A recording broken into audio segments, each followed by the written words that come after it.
आप देख रहे हैं मिड के बाजार। दो मेहमान हमारे साथ मौजूद हैं, लोकेश उप्पल हैं और विवेक करवा हैं। कुछ और क्वेरीज आई हमें फेसबुक के जरिए और सवाल भेजा है ओम प्रकाश ने। क्वेश्चन है इनका, धनलक्ष्मी बैंक पर परचेजिंग प्राइस है 24 रुपए का और जानना चाहते हैं कि क्या करना चाहिए इनको। क्या सलाह है आपकी लोकेश? अगेन नजरिया इन्होंने मेंशन नहीं किया है, लेकिन आप इमीडिएट शॉर्ट टर्म व्यू एक दे दीजिए और एक लॉन्ग टर्म। क्या करें धनलक्ष्मी बैंक में? देखिए दीपाली जी, अगर धनलक्ष्मी बैंक को स्टडी करते हैं, we see the bank has formed billions base close to levels of 22-23 और वहाँ से एक अच्छा बाउंस बैक करने की कोशिश कर रहा है। इसके चार्ट्स देख कैसे लग रहा है कि इसमें साइडवेज कंसोलिडेशन हो रही है and once the stock is gonna cross 27 with volumes, तो आपको यहाँ से 30 से 32 के लेवल्स ऊपर की तरफ के लिए मिल सकते हैं। तो मेरी एडवाइस ये रहेगी कि 22 रुपये का स्टॉप लॉस डाल के अपनी पोजीशन को होल्ड करें for the immediate targets close to 27 और 27 क्रॉस होने का 32 रुपये के टारगेट के लिए फिर वेट करें। जी, अगले कॉलर नीतू जैन है हमारे साथ मध्य प्रदेश से। नीतू नमस्कार, क्वेश्चन पूछिए अपना। हेलो, बताइए क्या सवाल है आपका? मैडम मैंने लिए IFCI आपने लिया हुआ है? हाँ मैडम, मैंने 29 पे लिए हैं 300 शेयर। 300 शेयर्स आपने खरीदे हुए हैं और परचेजिंग प्राइस क्या है आपका? मैडम 29 रुपये में लिए मैंने।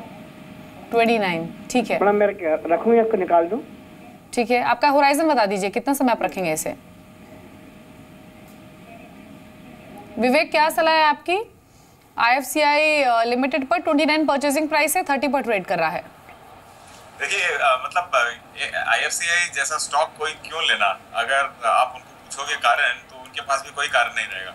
और ये कंपनी क्या बिजनेस करती है, क्या आगे इसका बिजनेस मॉडल रहेगा, क्या इसका फ्यूचर प्लान्स है, कुछ आइडिया नहीं है मेरे पास। तो ऐसी एक कंपनी लेके आप कभी भी वेल्थ जनरेट नहीं कर सकते हो। हाँ भाई, ट्रेडिंग के लिए ठीक है, 1-2 रुपया ऊपर खरीदा, 1-2 रुपया नीचे बेचा, ये सब आप कर सकते हो, लेकिन वैल्यूएशन वाइज भी कॉस्टली है, इसका फाइनेंशियल ट्रेंड भी कॉस्टली है। हाँ, यहाँ वहाँ जो भी स्टेक रखा हुआ वो IPOs में बेच के पैसा कमाने वाली है और इसके अलावा कुछ नहीं दिख रहा मुझे। जी, एक बार आप देखिए, अब आइडिया सेलुलर को 15% ऊपर ये स्टॉक अब आ चुका है। सबसे पहले सुबह जी बिजनेस ने आपको बताया था कि आइडिया पर नजर रखिए, क्योंकि आइडिया और वोडाफोन के मर्जर की बात हो रही है और अब वोडाफोन PLC की ओर से ये कॉन्फर्मेशन आया है। वोडाफोन PLC ने कहा है कि आइडिया के साथ मर्जर पर ये नियम और शर्तों को लेकर अभी बातचीत हो रही है। तो बातचीत शुरू हुई है, यही खबर सबसे पहले सुबह जी बिजनेस ने आपको मार्केट ओपनिंग से पहले बताई थी और आप देखिए स्टॉक अब 17% ऊपर ट्रेड कर रहा है। दरअसल रिलायंस जियो के थ्रेट को नेगेट करने के लिए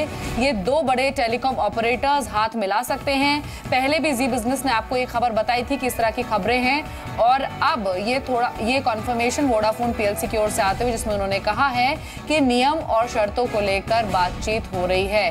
और ये भी कहा गया है कि एक्चुअली पहले से ये बस था भी कि वोडाफोन इंडिया जो है वो इंडिया में कंसोलिडेशन मूव्स को लेकर अपॉर्चुनिटीज तलाश रहा है। पहले रिलायंस के साथ भी नाम जुड़ा था, उसके बाद आइडिया सेलुलर के साथ ये नाम अब सामने आया है और ये उन्होंने कहा है कि आदित्य बिरला ग्रुप के साथ वोडाफोन इंडिया और आइडिया के मर्जर को लेकर, शेयर मर्जर को लेकर बातचीत चल रही है। स्टॉक अब 18% ऊपर आ चुका है, यानी एक बड़ी खबर पूरे ही टेलीकॉम स्पेस के लिए और साथ ही साथ आइडिया सेलुलर के लिए भी, जहां पर ऑलरेडी बैलेंस शीट को लेकर, कैश क्रंच को लेकर इश्यूज हैं। रिलायंस जियो के आने के बाद ऑलरेडी इस पूरी इंडस्ट्री में जो कॉम्पिटिटिवनेस है वो काफ़ी बड़ी है, जिसको बीट करने के लिए कंपनियां काफ़ी एफर्ट्स ले रही हैं, फंडिंग भी कर रही हैं ताकि वो रिलायंस जियो के जो डेटा वॉर शुरू हुई रिलायंस जियो के आने के बाद उससे डील कर सके। लेकिन बड़ी खबर, और आप देखिए आइडिया सेलुलर अब 19% ऊपर।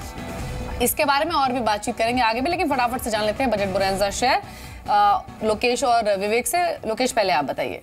दीपाली, जैसे हम जानते हैं कि government has given a relief to the steel sector, anti dumping duties लगाई हैं, स्टील सेक्टर ने बहुत अच्छा परफॉर्म किया। तो इस क्वाइट अ बज इन द मार्केट की जो गवर्नमेंट है उस बजट में टायर सेक्टर को भी एक अच्छी रिलीफ दे सकते हैं। There is quite a possibility anti dumping duty भी लगे। उसको देखते हुए हमने टायर सेक्टर से सीएट को चूज किया। If I look at the technical charts also, वहाँ पे भी एक साइडवेज कंसोलिडेशन हो रही है जो इंडिकेट कर सकती है any positive news in this sector can give a boost to the stock and the stock can touch the levels of 1400।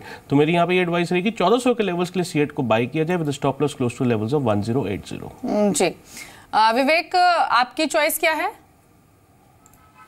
मैं इस वक्त BPL करके एक कंपनी है, पहले टीवी मैन्युफैक्चरिंग में काफ़ी जानी जाती थी, उसके बाद में टीवी का काम कम हो गया था और मेडिकल इक्विपमेंट ये कंपनी बनाती है।